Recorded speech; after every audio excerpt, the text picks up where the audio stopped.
ঋণ গ্রহীতা এক নারীর সাথে ইসলামী ব্যাংক পিএলসির ম্যানেজারের পরকীয়া সম্পর্ক রাখার অভিযোগে আটকে রেখে বেধড়ক মারধর করা হয়েছে। ঘটনাটি জানতে পেরে ইসলামী ব্যাংক পিএলসি চাঁপাইনবাবগঞ্জ শাখার ম্যানেজার মোহাম্মদ উমর ফারুককে খুলনা জোনাল অফিসে বদলি করা হয়েছে।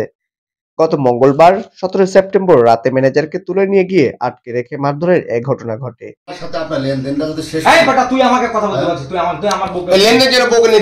জানা যায়, ব্যাংক ম্যানেজারের সাথে ঋণ গ্রহীতা হিসেবে সম্পর্ক গড়ে ওঠে দিনাজপুর জেলার ব্যবসায়ী আল আমিনের স্ত্রীর সাথে। ব্যবসায়ী আল আমিনের অভিযোগ, গ্রাহকের সাথে যোগাযোগের নামে তার স্ত্রীর সাথে পরকীয়া সম্পর্ক তৈরি করেন ব্যাংক ম্যানেজার। এমনকি ঢাকায় তার বাসায় গিয়ে স্ত্রীর সাথে অনৈতিক সম্পর্ক স্থাপন করেন ব্যাংক কর্মকর্তা ওমর ফারুক।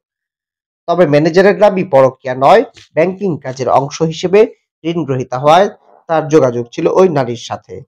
চাঁপাইনবাবগঞ্জের অন্যতম শীর্ষ ব্যবসায়ী ও আদর্শ গ্রুপের ব্যবস্থাপনা পরিচালক সাদেকুল ইসলাম ওরফে সাদেকুল ভুসি অনৈতিক সুবিধা আদায় করতে না পেরে এমন মিথ্যা পরকীয়ার নাটক সাজিয়ে তাকে হেনস্থা করেছে বলে পাল্টা অভিযোগ ওই ব্যাংক কর্মকর্তার।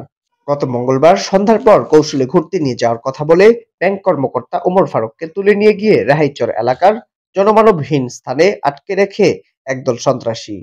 পরে তাকে সেখানে বেধড়ক মারধর করা হয়, ছিনিয়ে নেওয়া হয় মোবাইল ফোন। পরে একটি প্রাইভেট কার যোগে নিয়ে যাওয়া হয় জেলা শহরের মসজিদপাড়া এলাকার একটি বাড়ির কক্ষে।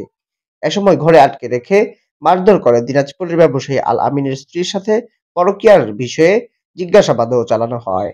এমনকি তাকে সামনে রেখে পরকীয়ার বিষয়ে জানানো হয় ব্যাংক কর্মকর্তা ওমর ফারুকের স্ত্রীকেও। ঘরবন্দি রাখার কয়েক ঘন্টা পর ঘটনাস্থলে সস্ত্রীক উপস্থিত হন অন্যতম শীর্ষ ব্যবসায়ী ও আদর্শ গ্রুপের ব্যবস্থাপনা পরিচালক সাদেকুল ইসলাম। এসময় ব্যবসায়ী আল আমিন ও ব্যাংক কর্মকর্তা উমর ফারুক সহ উপস্থিতিদের কথা শুনে উভয় পক্ষকে নিয়ে সমাধান করার কথা জানান তিনি। পরে ছেড়ে দেওয়া হয় ব্যাংক কর্মকর্তা উমর ফারুককে।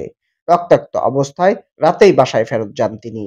এদিকে ঘটনার পরদিনই মোহাম্মদ উমর ফারুককে বদলি করা হয় খুলনা জোনাল অফিসে।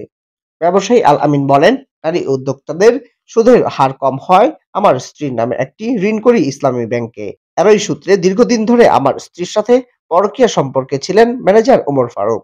এমনকি একাধিকবার আমার ঢাকার বাসায় গিয়ে অনৈতিক সম্পর্ক স্থাপন করেছেন তিনি। এই পরকীয়ার জেরে আমার সাথে স্ত্রীর মনোমালিন্য হয়ে যোগাযোগ বন্ধ হয়েছে। এমনকি আমাকেও বলেছে আমার স্ত্রী নাকি দায়িত্ব নিতে চায় ম্যানেজার। তিনি বলেন, ভিডিও কলে উভয়ে কথা বলার প্রমাণও পেয়েছে আমার বিশ্ববিদ্যালয় পড়ুয়া ছেলে। তিনি আরো বলেন, পরকীয়ার সকল তথ্য প্রমাণ থাকায় তাকে আটক করেছিলাম। পরে ব্যাংক কর্তৃপক্ষকে মৌখিকভাবে জানিয়েছি। তবে এ নিয়ে কোনো লিখিত অভিযোগ করা হয়নি।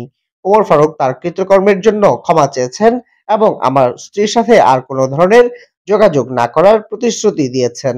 হাজী সাহেব সাদেকুল ইসলাম এসব ঘটনার সবকিছু জানেন। পরকীয়ার সম্পর্ক অস্বীকার করে ইসলামী ব্যাংক পিএলসি চাঁপাইনবাবগঞ্জ শাখার সদ্য বিদায়ী ম্যানেজার মোহাম্মদ উমর ফারুক বলেন, গত কয়েক মাস আগে ব্যবসায়ী সাদেকুল ইসলাম অনৈতিক ও নিয়ম বহির্ভূত একটি এলসির বিপরীতে অনাপত্তিপত্র আবেদন করেন। তা প্রত্যাখ্যান করলে আমাকে হাত পা ভেঙে দেওয়ার হুমকি দেন। এরই ধারাবাহিকতায় গত মঙ্গলবার সাদেকুল ইসলামের ভাতিজা ও তার লোকজন তুলে নিয়ে গিয়ে বেধড়ক মারধর করে।